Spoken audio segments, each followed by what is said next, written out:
Hi everyone, and welcome to the Egmont podcast. Today we are in beautiful sunny Notting Hill, and we are visiting the incredible British Caribbean fashion designer and artist, Kervin Marc, whose incredible work has been featured in stores like Harrods in London, Maxfield in LA, and Lucia in Florence.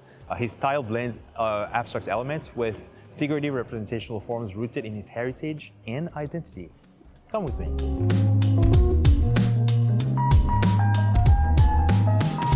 Well, thank you, Curvin. Thank you so much for having us in your shop. I mean, I was walking down the street and I saw your shop, and I walked in and I was immediately blown away by the craftsmanship of the pieces, the geometric shapes, and the use of leather and like a real material. And then I looked around and I could see the artwork, and I was like, I've got to speak to this creative genius. Who is he? Wow, Kasim, thank you for that lovely introduction, and and I'm really happy when anybody likes my work, right? But yes, I suppose I am Kervin Marc. This is my birth name, and it's sort of my namesake brand as well. And this is my store here on 189 Westbourne Grove. In London. Yeah, I just figured that I had to speak to you, and I had to kind of get the world to know more about you as an individual, and also your art. So let's start at the beginning. Where were you born? So I was born in St. Lucia in the Caribbean. I was born in Patience, Monrepo, which is a small sort of village. It's Monrepo district, in St. Lucia. Yeah, so that's where I was born, St. Lucia in the Caribbean. Yeah. And how was your childhood in St. Lucia? What do you think of when you think back to your childhood? Idyllic. Yeah. I lived on a farm. Yeah. I initially lived with my mom and my mom and my grandparents, on both sides actually. I lost my grandmother on my mum's side. I didn't know her, but I had three grandparents at the time: my grandfather and then also my grandmother and grandfather on my dad's side. So we were like kids. So it's two farms actually. I live in between the two farms. Of my grandparents, and just loads of kids, and just running around playing, just in the sunshine, absolute joy. Yeah. What were the smells and the food like? The smell, the food, playing games, just everything from the fruit to even smelling the sea air, because we're not far from the sea. And the sights, I mean, when you look back, things look even more amazing. Right. I also remember how massive it felt, I mean, I was recently back and realized, actually, things were quite small. Well, where we were, but right. I mean, obviously a lot of people live in massive opulent houses, but I grew up in very simple, humble farm dwellings, really. Yeah, I think that's one of the beauty as well. First of all, I think in whether it's Caribbean, African, or other parts of the world, you're often surrounded by family, which is a beautiful thing that I find that sometimes is lacking in other parts of the world.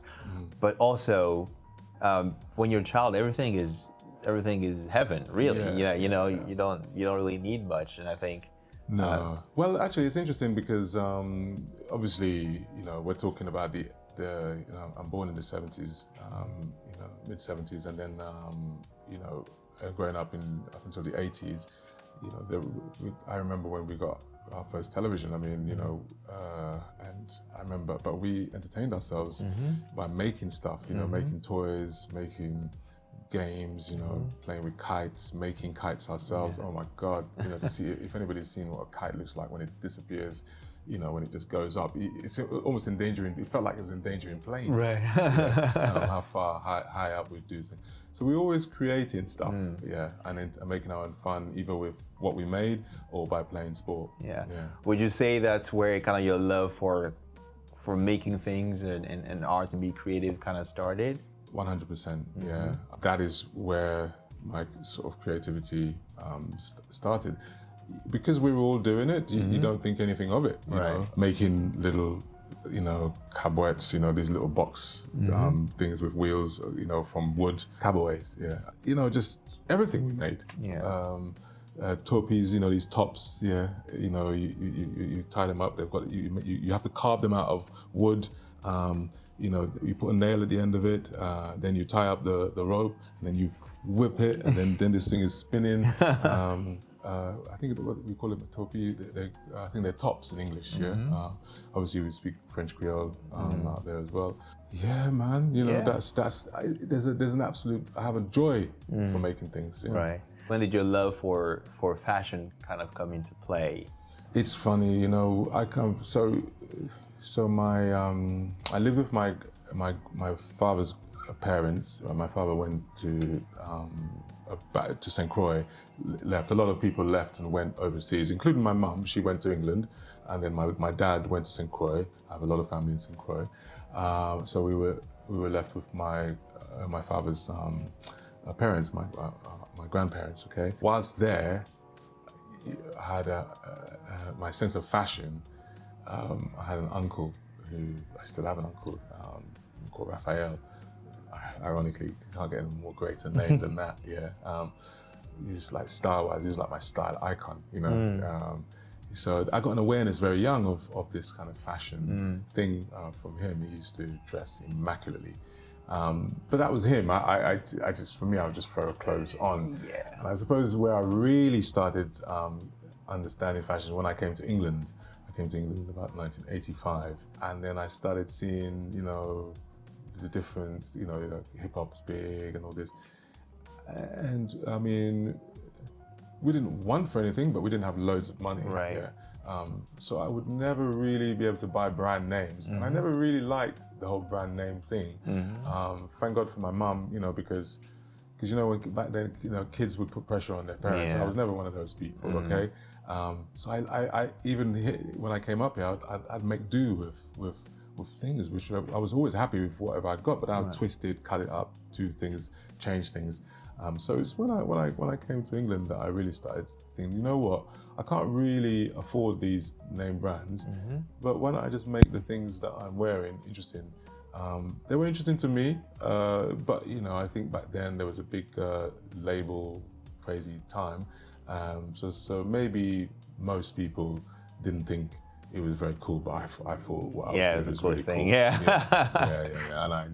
And I loved it. And I was a bit of an outsider, just doing my own thing, which is a bit weird to some people, but it was great fun to me. Yeah, well, I think that's what it's part of being a creative. You don't see the world the same way other people see it. Well, I mean, just to add the thing about like brands. I mean, you're talking about probably the most important cultural time for brands, for people, of in the Caribbean and African American heritage.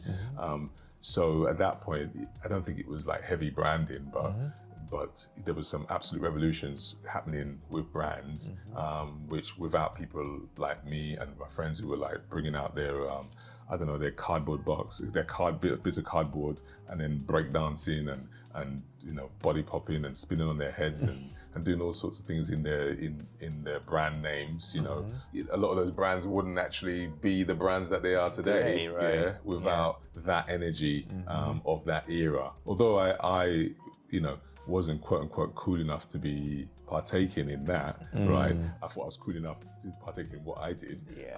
That's all that really matters anyways. But I love those guys. I love what was happening, and as I was growing up a bit more, with the likes of the Jordans and everything, I loved seeing what was going on there, but I was never a slave to it.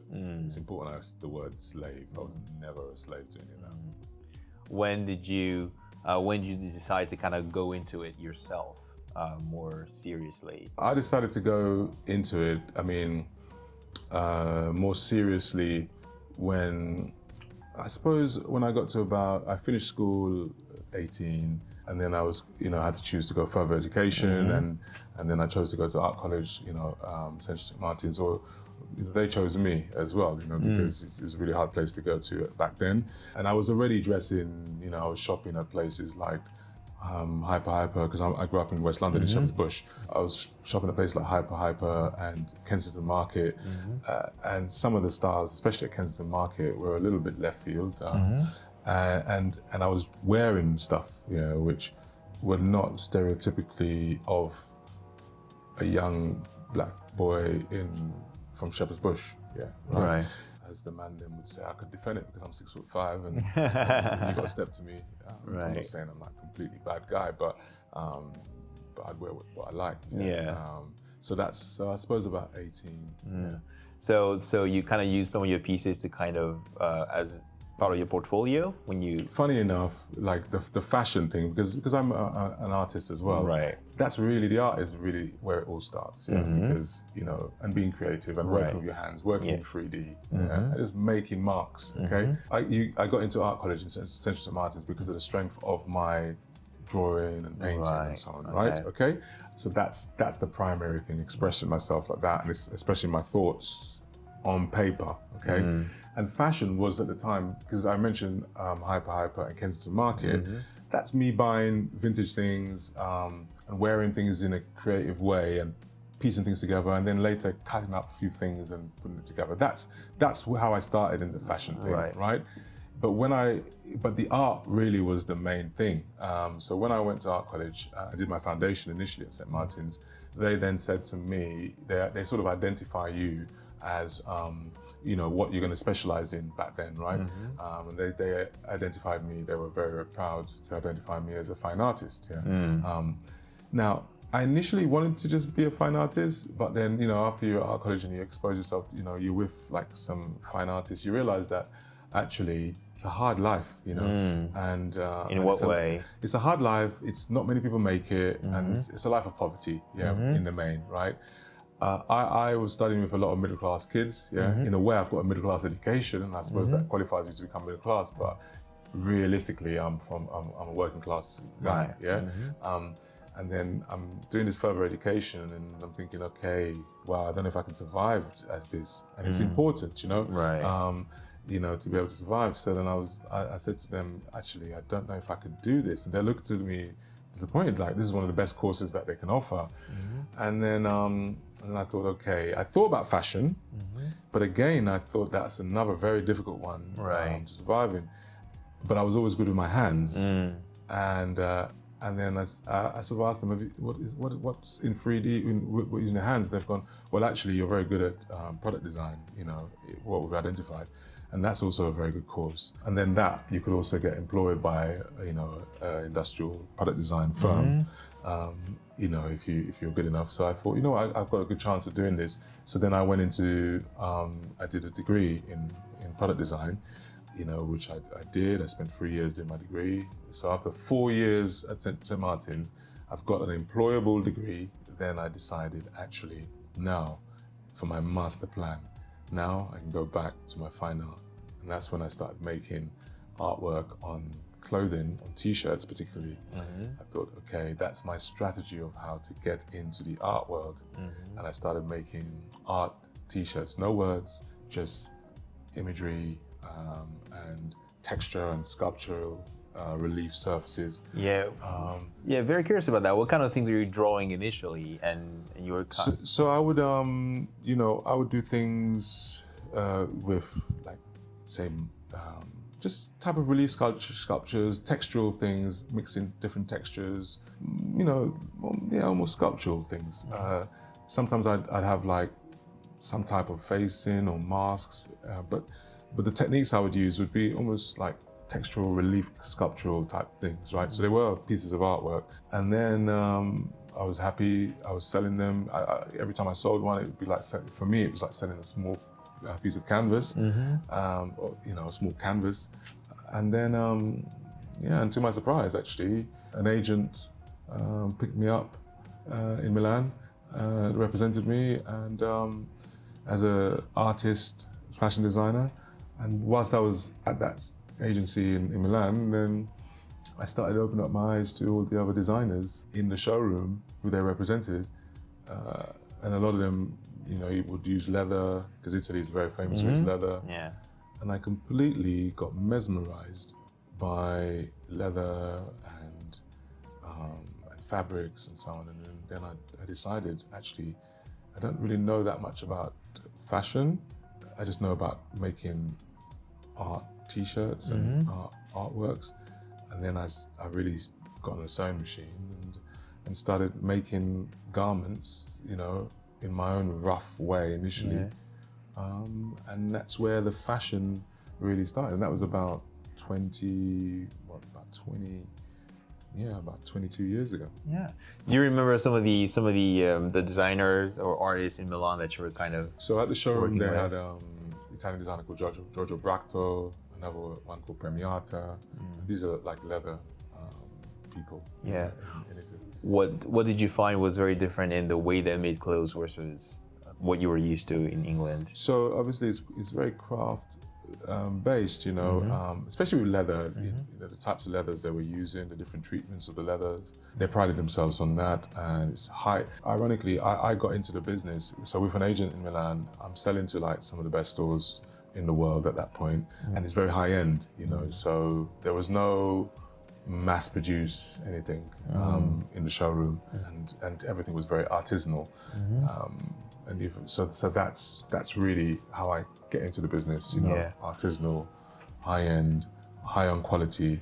And I was already steeped in high concept because at Central St. Martin's, that was one of the strengths of the college, that you needed to be a good conceptual thinker. You know, I think at the college at the time, conceptual thinking was more important than actually the making. So there wasn't so much emphasis on making stuff, but in product design, you needed to know how to make some stuff.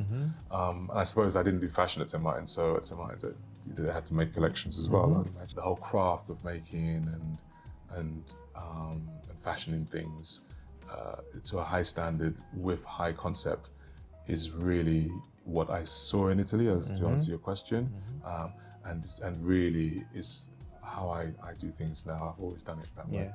What was it like also just seeing kind of your work being displayed in some of the showrooms and people buying them, you know?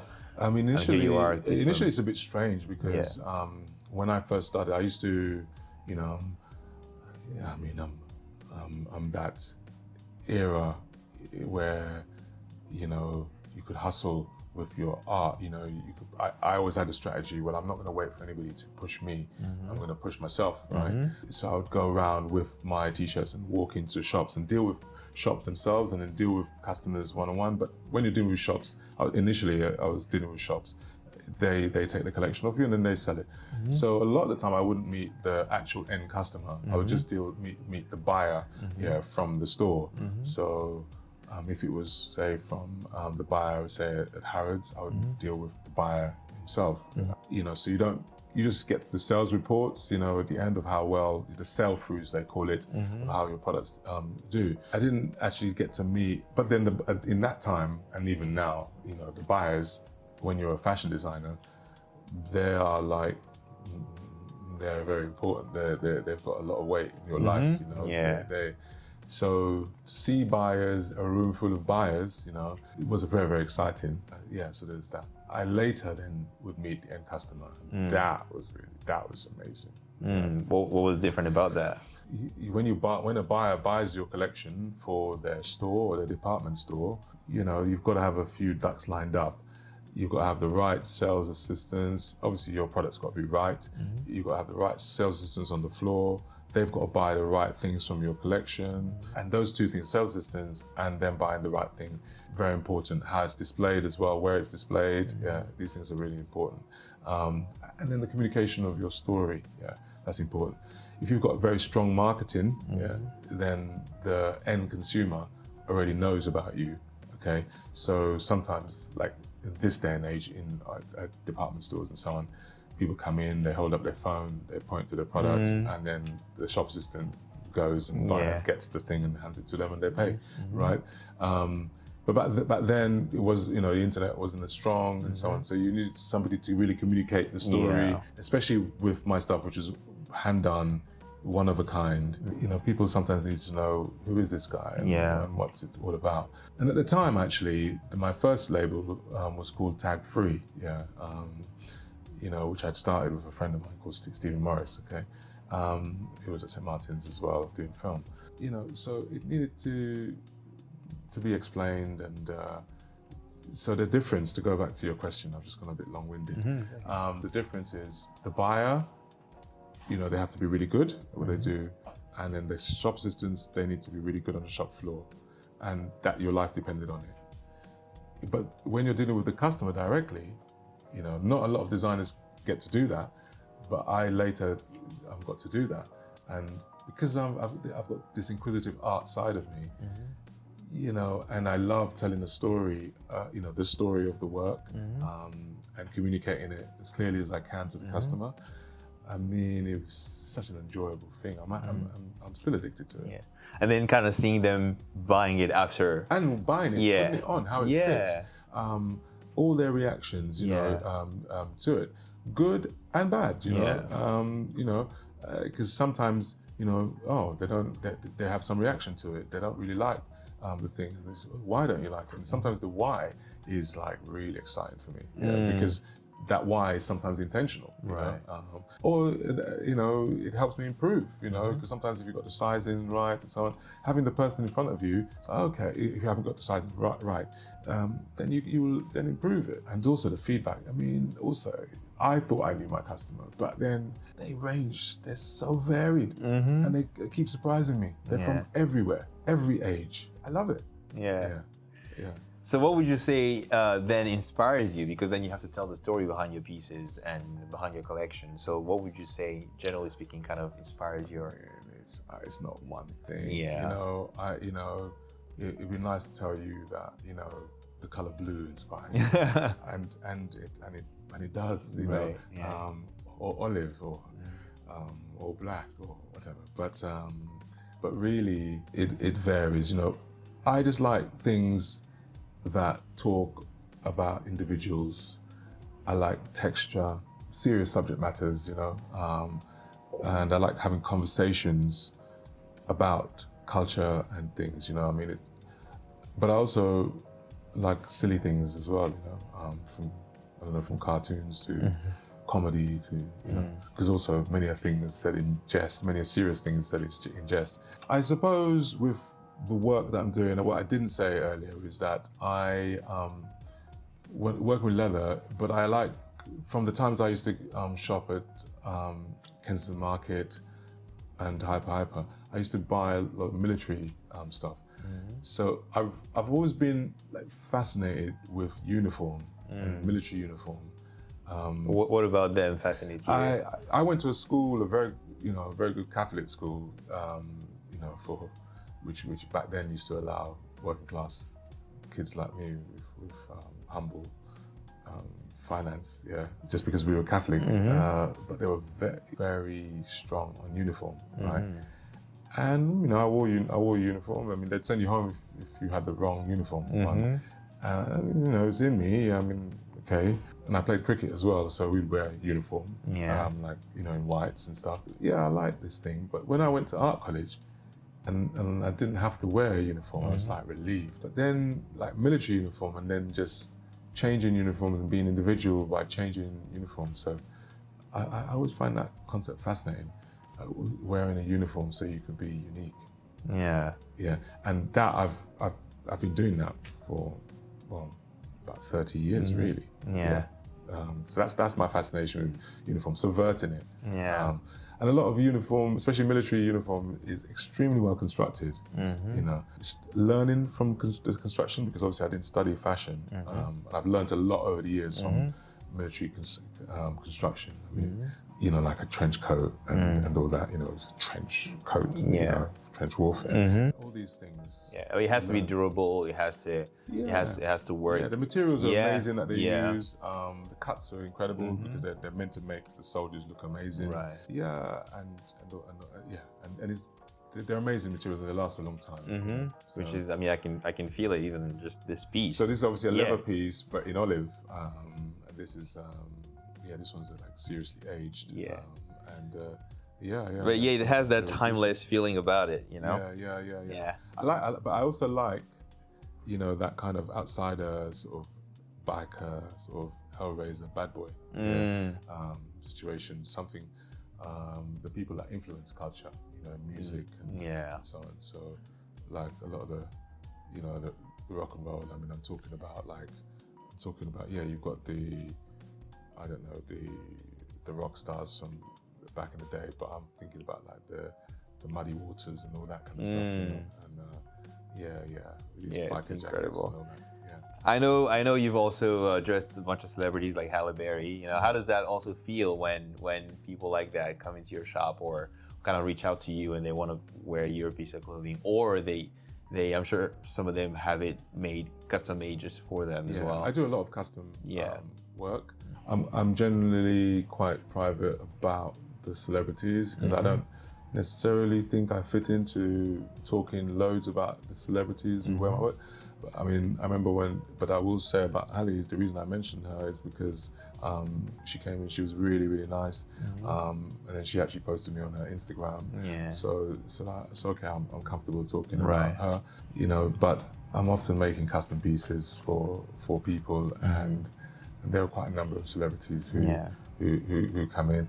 I think we're all human beings. Yeah. Yeah. And any celebrity that comes in, I don't treat them any different to if you come in or that's just my philosophy on humans, right? As a human being, as an artist, you know, there are some celebrities who embrace that and some who are offended by that. Yeah. Because, you know, some of them have got a special place in society and culture. Yeah, so that everybody's entitled to their thing. But I treat everybody like rock stars who comes into my space. Yeah. For me, it's not so much because they're celebrities. It's more about, you know, I think as artists, you have this thing that comes to you, right? And you think about, you have this idea, and then you make it, you create it. It's almost like something that you birthed, you know. Yes. And just to see people kind of validate it by saying, okay, yes, I want this, and I want you to make. I mean, that for me. I had 18 years on a market stall in East London at Spitalfields Market, right? The excitement that you saw me talking about by meeting the individual customer, that, you know, when I first started doing that, I would meet them and then I realized, you know what, especially in the East End, right, of London, there's so many like absolute rock stars nobody's ever heard of. They could be 15 or they could be 100 years old. You know, I've had like the spectrum, and I'm really fascinated by people, you know, whether they be celebrities. I've had lots of celebrities on my stall and in my shop that I didn't recognize. And other people have to tell me who they were. But I genuinely just would deal with them as just individuals, you know. I know we're in a time now, this is going to be on a platform, and the platforms and the algorithms, they love these words like celebrities and the names and then the hits and whatnot. But I belong to I suppose this other thing of a more organic way of doing things, which is a bit slower and more organic. Yeah, I think they now call it slow fashion. You know, I didn't even know that was a term. Yeah, I don't know what it is, but it's like so there's that. That's what I'm into with humans, you know. Yeah. So you went to Milan. You worked in these showrooms. And what would you say was the next step in your career, like the next highlight that really kind of took things to the next level for you? So I did the showroom. So I mean, I've skipped a bit in the story, just to answer some of the questions, or you were talking, or just to flow with the conversation that we were just having. So from Milan, then I sold to a few stores. There are a number of stores around the world. And then it's all good.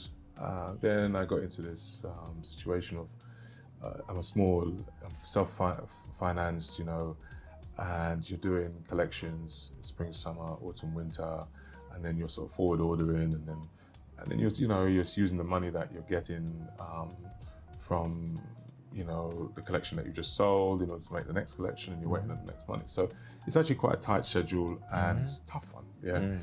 So after about 4 years of doing that, it became quite tough for me to do that, because shops don't all pay at the same time, and some of them don't pay. And so then I went and you was talking about big moments, and then I went and just to get my cash flow going, just to clear some stock at a market. You know, I initially did Greenwich Market, and then I did Spitalfields Market after about 6 months or something.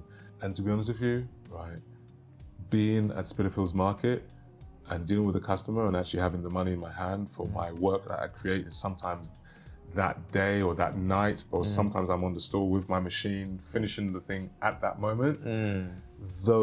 That was one of the biggest moments in my life, to be able to create the work and then sell it directly at that moment and get paid for it at that moment, right? No middleman needed. No middleman at the time, and bills to pay and an ability to do that. That's a big moment for me. Yeah, and a pretty underrated moment for a lot of fashion students and people who like fashion, right?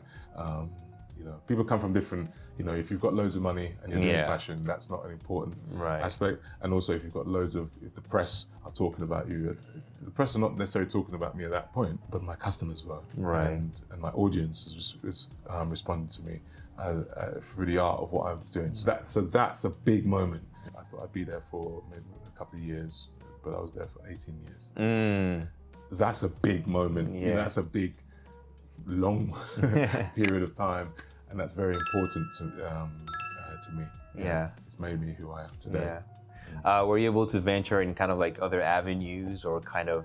I would always, it's a bit. So you see, when you're coming from a high end and having an agent in Milan to doing a market store, not a lot of people knew that I'd already had that background, and I'm selling, and I understood the artisanal world, right? But I would always be going to Paris for Fashion Week. I would do appointments. I was still selling to some stores whilst I was on the market. I remember selling to United Arrows in Japan, whilst being on the stall in the market and having like some of the biggest buyers. I remember Mr. Carino from United Arrows coming to see me on my stall, back in the day after meeting him in Paris.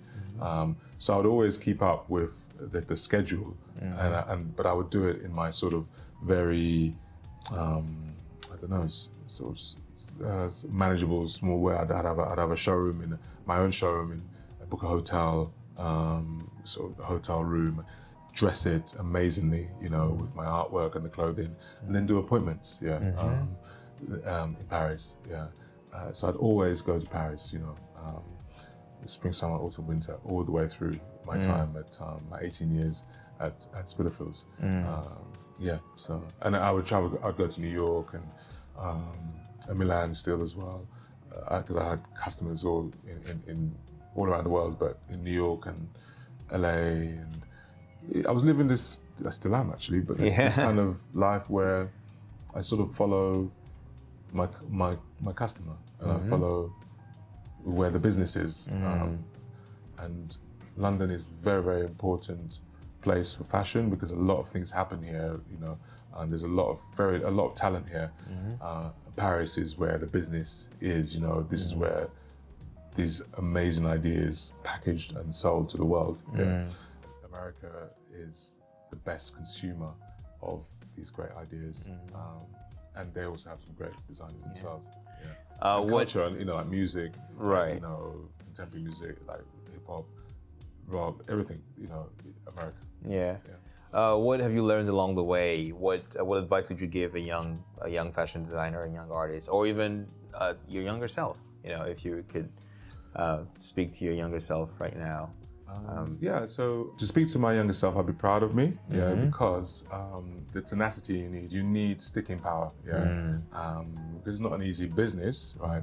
But you need to be able to dig in and fight hard, but don't kid yourself, right? You've got to keep coming up with creative ideas, right? Nobody owes you nothing, right? That's me. I mean, there are people who are entitled. There's a lot of people who are entitled in the business, and if I'm talking to anybody like that now, they shouldn't listen to me, because somebody's going to give them something, right? Because they deserve it. But I come from a way of thinking of like, actually, nobody owes me nothing. I have to work for everything, and that's it. What I would say to my younger self is that actually I had it right with the art initially, and maybe stay there a bit longer, right? But you know what, right? It's when you ask these rhetorical questions, I wouldn't be as strong as I am now, without some of the mistakes that I've made. So I wouldn't want to. I'd want to make all those mistakes. I'm strong now. Perhaps what I might say to myself is maybe forge some relationships with people that could probably finance some ideas, because I've got such an independent way of thinking that I probably, pushed away people that might have been interested in doing that with me, because of a fear of like losing my own creative control over what I'm doing. Yeah. How would you say has the industry changed over time since you've kind of entered it to now? Because I mean, social media, just so much has changed. So social media is a massive one. I mean, literally, I mean, I'm a black guy with bits of leather and one-off things. Now talking to you, I mean, back when I started, there was only Lenny Kravitz, that I could visually see who was into sort of what I'm into. But now, I mean, if you look at like any hip hop video, if you look at an A$AP Rocky or Travis Scott and all that, it's like, wow, what a change, you know? That's just from personally, say, a couple of black men I'm described. And we weren't really, as black men, we weren't really represented in fashion. I remember when I was going to Paris, initially in the early days, there weren't many people who looked like me. So, and there was no acknowledgement of street fashion and so on. I wouldn't necessarily say I'm a street fashion designer, but I've got loads of influences and people who look like me. So now, to have like people like Pharrell Williams and the late Virgil Abloh and obviously Kanye, and fashion has changed massively. I mean, who could think that one black man could influenced fashion so much in Kanye, right? Yeah, so interesting. Yeah, he made a lot of things, you know, even just wearing the color pink as a black man, you know, like he just made it cool. These bright colors, you know, yellow, pink, wearing these polos. He really had such an amazing influence. And he had an amazing influence. Yeah. I remember speaking to him just went on the college dropout tour. They did an extra date at Hammersmith Apollo, and I remember going there with some of my friends from this record store called Deal Real. They don't know who they are. And I remember being backstage with him, and he hadn't even started thinking about, you know, he was with Taz Arnold from Sarah. He was him and Don C, and we were all talking. And I was talking to him about fashion because I just come back from Paris, and I was saying to him about Paris and Paris Fashion Week. And I was also talking about I'd also come back from Australia and stuff, and just talking to him about Australia, and because I used to be a professional cricketer, so I played in Australia. And just having a long conversation with him about style, and you know, he was engaged with me about what I was wearing and stuff. And then obviously his eye was always interested in the sort of avant-garde fashion which people like me were into, and there were not a lot of black guys who were into that. I used to sell to a store, one of my first stores that I sold to, is no longer around, but a store called Jones on Floral Street. I mean, this store used to have like Isimaraki, Yoji Yamamoto. You know, these were like trailblazing stores back in the 70s, 80s, 90s, until it closed in, I think, about 2004, something like that, or just before.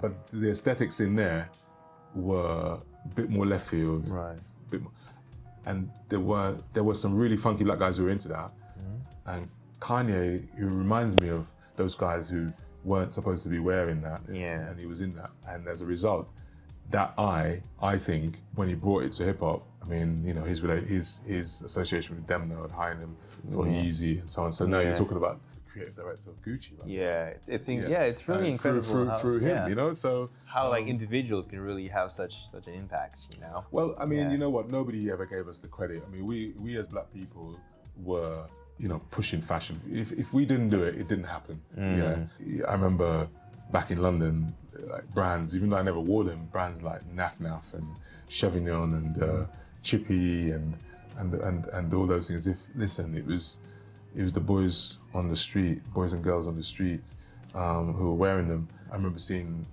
Tyson Beckford with Ralph Lauren polo ad.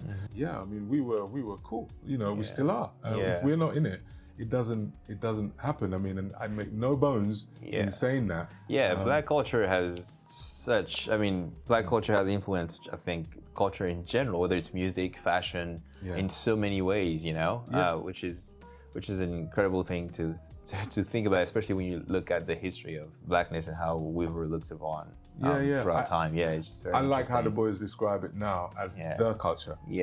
Because it is. We're not. It's so big, and it's now to accept it as is. But it always has, from jazz to to rock and roll to it's there. But nobody wants. Even now, people don't really want to give credit, but people will give credit because it makes money. Money, yeah. it made money back then as well. But if you then say that actually I need to talk to this black guy because these guys, they're so varied. That's the beautiful thing, and it's really important for me to say this. I fight my whole life to be treated as an individual, right? Not a color. I'm an individual. You see, why should a white person be treated like an individual and just do anything that they want to do creatively? I want to be exactly that, and I live exactly that way, right? Very proud of my color, being black, yeah. I think it's an audacity that people should dictate to me what being black is and what a black designer or black artist is. Nobody tells me that. I am me, and I create, right? And that's it. And it's almost like a futuristic way of thinking, right? But I've never understood that. That's it. The fact that I happen to be black, right? Then people will be like, okay, the biker jacket that he's wearing, okay, that's a black biker jacket.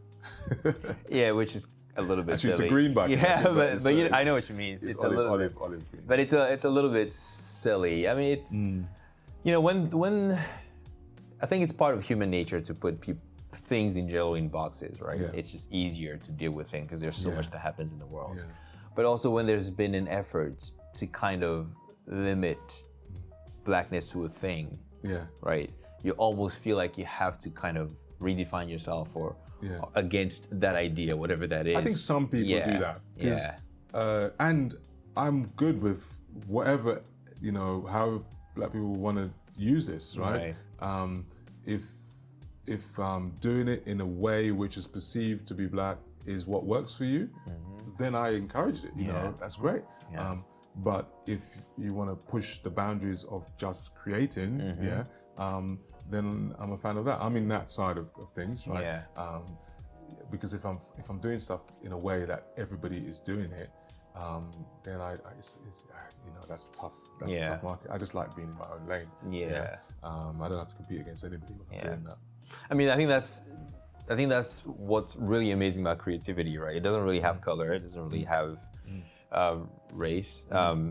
It flows through everyone, and some are able to use it and to really market it, and others aren't. And yes, it can be informed by your heritage and your identity, and I think it is a beautiful thing when that is also celebrated in your work. But it doesn't have to be one thing or another. It's just really how you see it, and that's why I love speaking to people like yourself, and to kind of represent all the ideas and all the forms of what it means to be Black, British, American, Caribbean, whatever it is that you are, and how you can channel that in your work. And you know what? The thing is, it's nice to talk to you know, about this. I'm just thinking about some artwork that I do, paintings. I'm always thinking about being branded. You know, there's branding and being branded. You know, I think it's a very important distinction that needs to be made, because for me as a diaspora African, coming from the Caribbean, through, you know, the transatlantic slave trade, you know, we were branded on farms in the Caribbean. So, you know, I'm very careful. That's why I created this label, you know, tag free initially. And I also sign everything. My name's Kervin Marc. I sign everything OK Marc. I sign my paintings OK Marc, because this whole notion of being branded and wearing a brand and having that stamp on you, right? I never want to do that again, you know. And even when people buy my work, I like them to buy the work because they like it and whatnot. I mean, if I just wanted them just to buy the brand, I'll just put my name there and they can buy the name. But, you know, I understand it's more complex than that. And people want to buy into the philosophy of what you're doing, and I get that.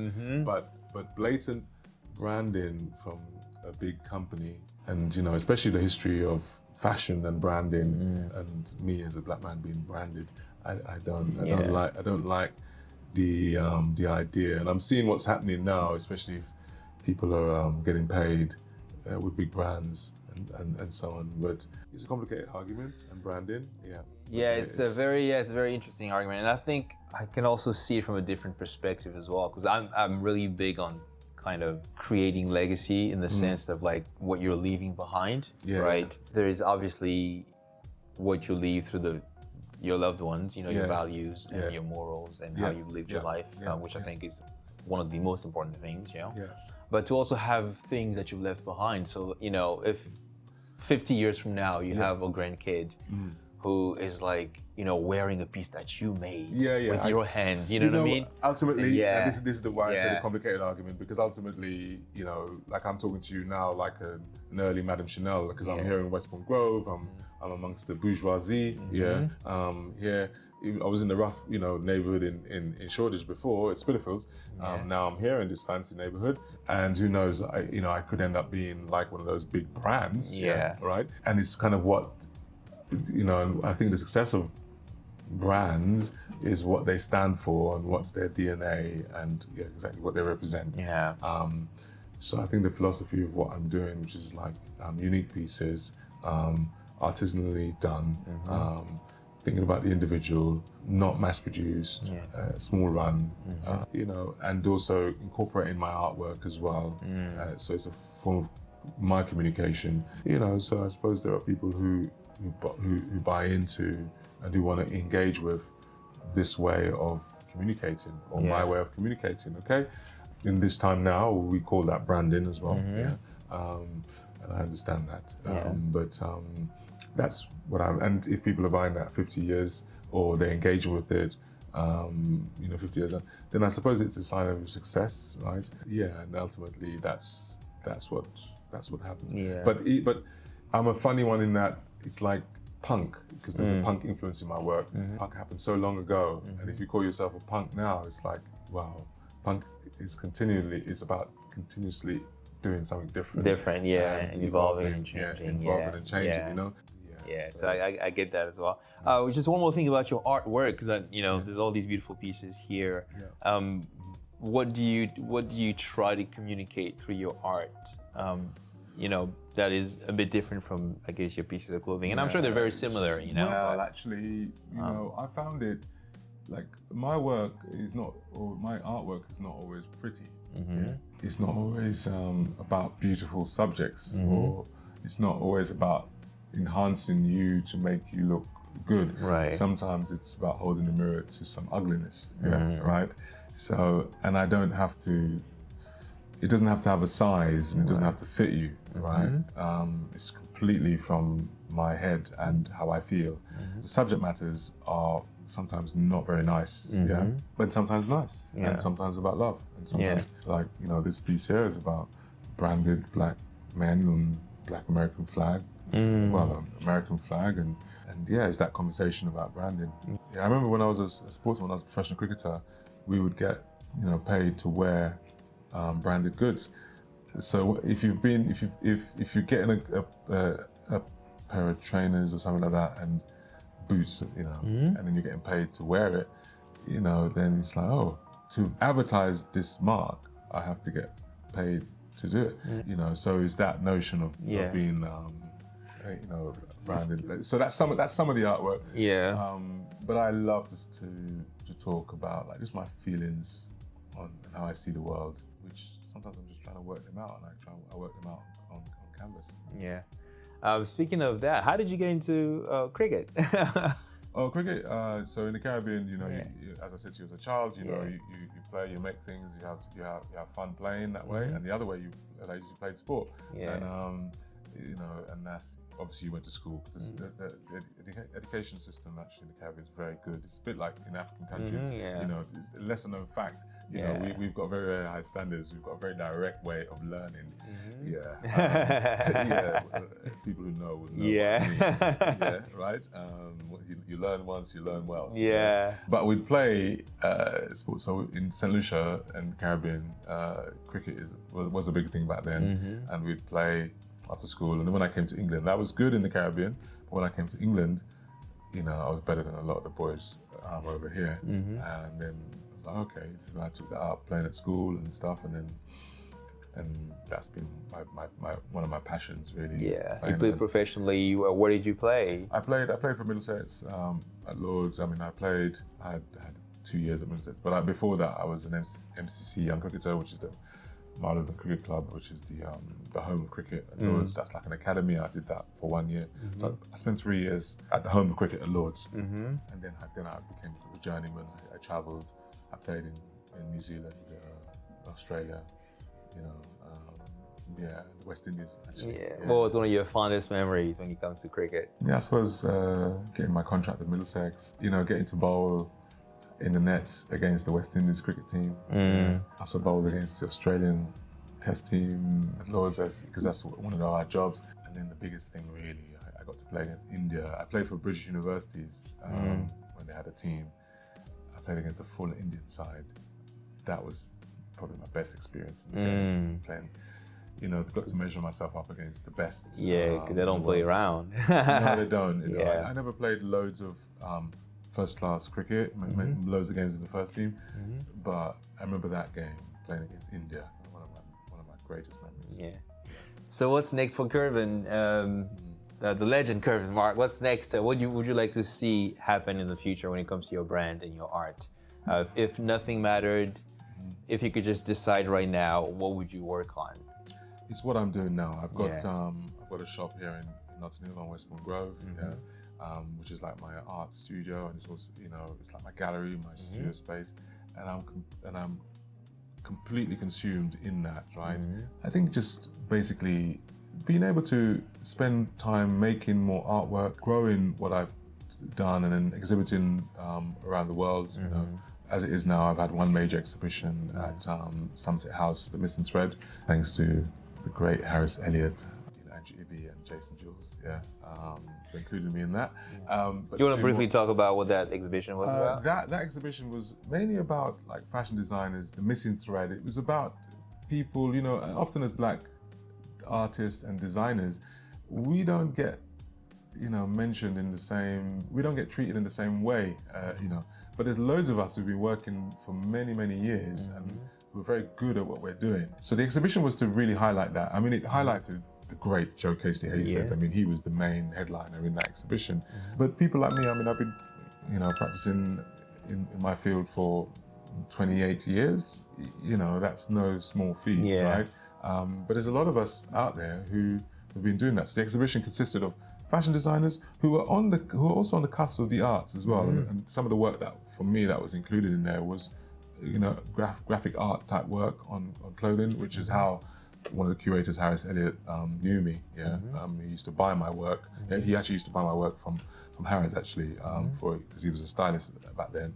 He's a creative director now. So that exhibition was really to highlight this. It was a huge exhibition, like such a massive success, So that was a show that I was in. I mean, at Somerset House.